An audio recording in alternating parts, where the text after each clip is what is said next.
Hey, what's going on, man? Success family. It's me, Festus Amoye.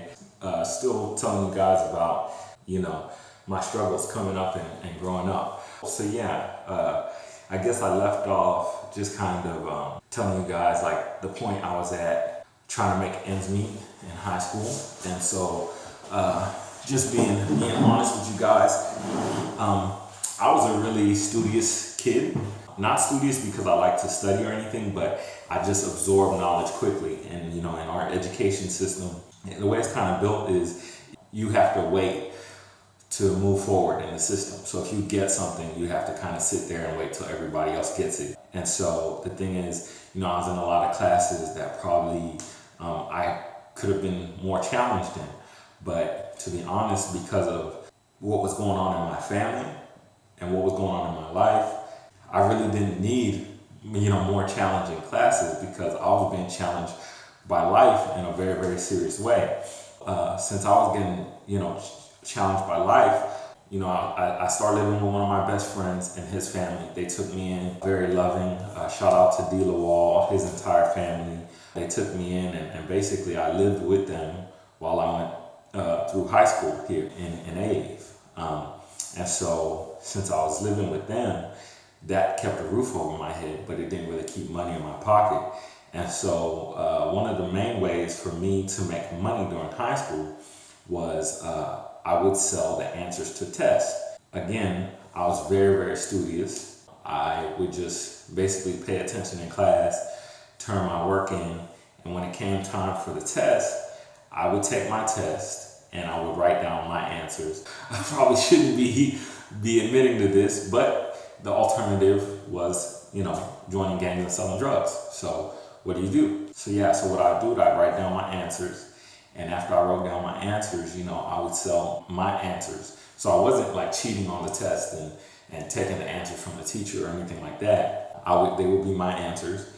And then I would just basically write them down and then share them with people, and I might put, $20, $30 in my pocket, depending on, what test it was. That's kind of one of the ways that I would get by until like my junior year. Man, this is crazy. There was a guy who was cutting grass in the neighborhood. He said he needed some help. And so I basically, in my junior year of high school, linked up with him during the summers and the weekends. Problem was, he was kind of he was a drunk. And so he would drink and drive. That was not the best environment to be in. But again, it might put $20 in my pocket here and there, you know what I'm saying? So it wasn't until my senior year that I got, I guess you could call it a real job, at a place called Wing Zone. And so I started working at this place called Wing Zone. And back then the minimum wage was $5.15. I think I was making like $5.50 or something like that. So basically I would go to school, get to school by 6:30, football practice over. I would catch the bus to work, and then I would work from about 4 or 5 o'clock. I would get off about 11, 12 midnight. Once I got off at 12, catch a ride home or catch the bus home. Once I got home, take a shower, go to sleep, do it all over again the next day. And so a lot of times I missed the school bus anyway.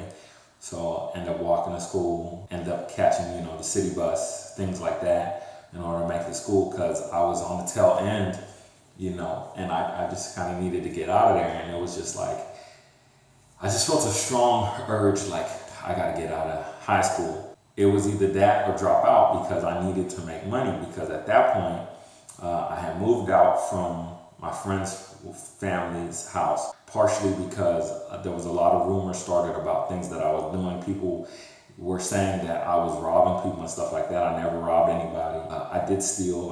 I was steal stuff from time to time. That got me landed in jail a couple times.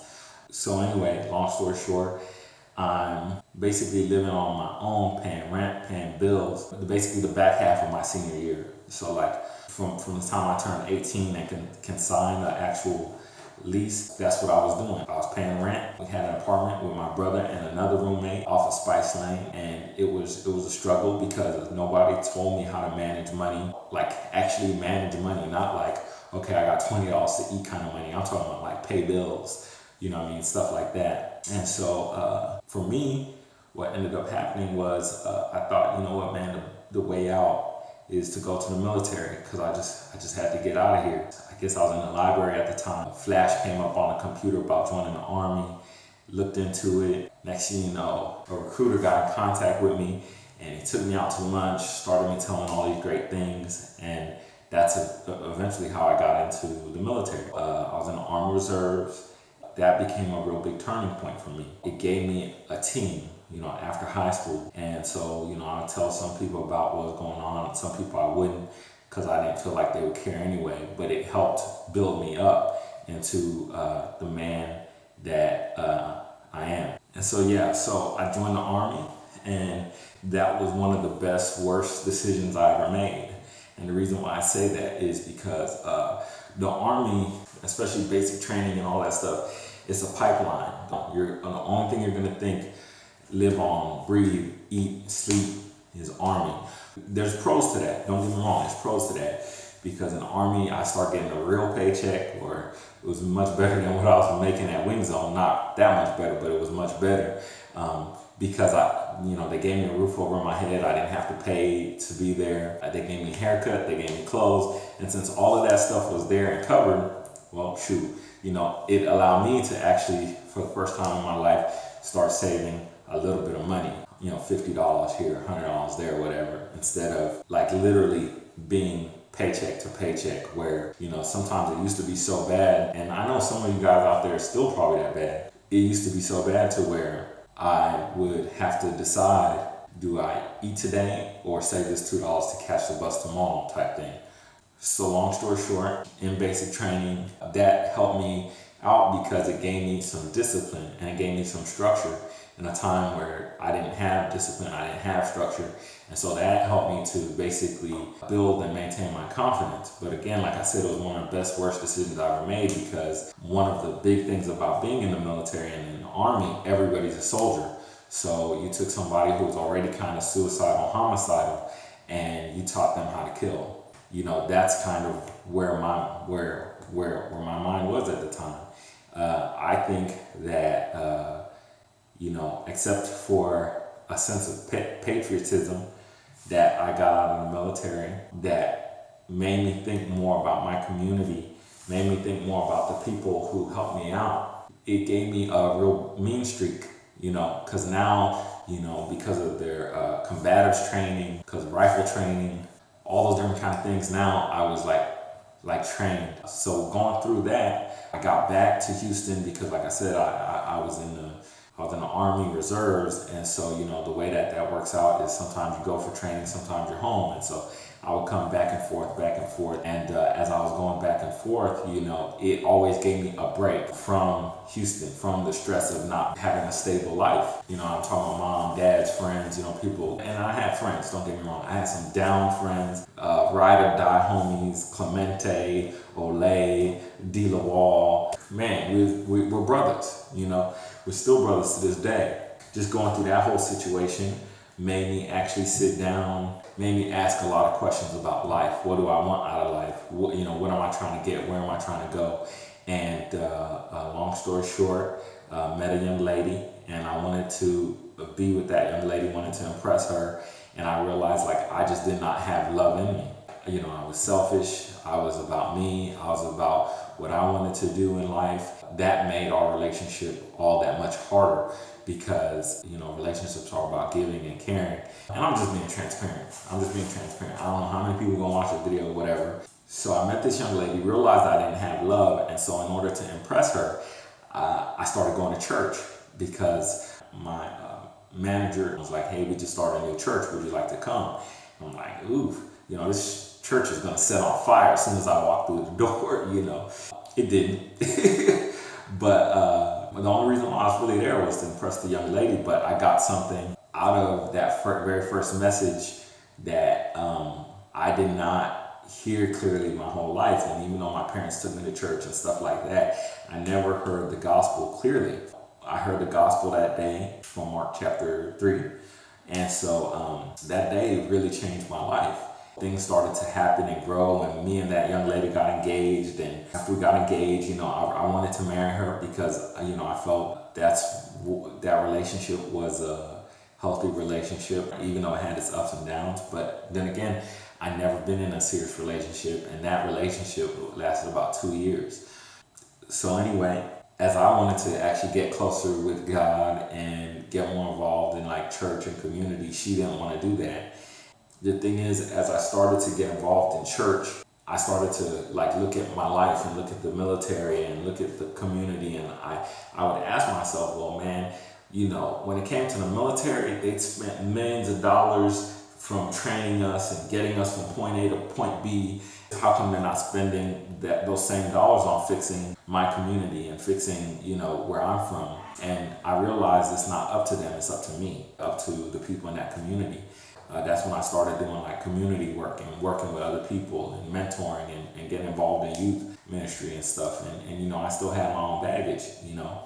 And so during that time period, God just happened to bless me enough financially to bring my sisters back from Nigeria. So basically, after my mom passed away, we all went to Nigeria to stay with my dad. I came back to finish high school. He passed away while they were there. So we had family over there that was taking care of them. And I was basically sending money back to help them out. And so when they came back over here, it was really grind time. And so I helped them get into college. And after I helped them get into college, you know, I got into college myself, and I would take a class here or there while I'd be working. Sometimes I'd be working 2 or 3 jobs. I was delivering pizza. I was working at Express. Anything that was flexible enough for me to go to college, that's what I did. And so I was just hustling like that. And so as I was, you know, just working, helping, you know, help my sisters go to college, then I started helping other people go to college, like kids in the youth ministry, family, friends. And I just kind of felt like since these people gave me a shot, whether it was they gave me a place to sleep, whether they gave me a kind word, whether they gave me a couple of dollars or whatever, I just felt like I really had to give back. And understanding God's forgiveness also made me realize he who's forgiven much loves much. So that was my thing. And so I just started giving back. And so the more I gave back in terms of helping people go to college, helping people find scholarships and just different kind of stuff like that, we did a small conference called School Days. And that was to help quite a few people to advance. And eventually School Days ended up kind of formulating the Laddering Your Success book. Basically, a lot of the things that I learned about life and going to school, I put here in this book, because to me, since I was by myself, I had to learn quick. I didn't have time to waste. So yeah, so I put those things in the book, because my thing is, as I was helping people, I was like, how come more information isn't available like this? And how come it all isn't in one place? That's what got me started doing Laddering Your Success. And I got the name Laddering Your Success because I was trying to explain to my youngest sister how, you know, we need to all step our game up. I was like, you know, you gotta step your game up. It's like, you know, you're going up a ladder, you know what I'm saying? And I was like, you know what, that's what I'm gonna call it, Laddering Success, you know. I don't even think I put that part in this book, so I guess shout out to Christine for helping me with the name.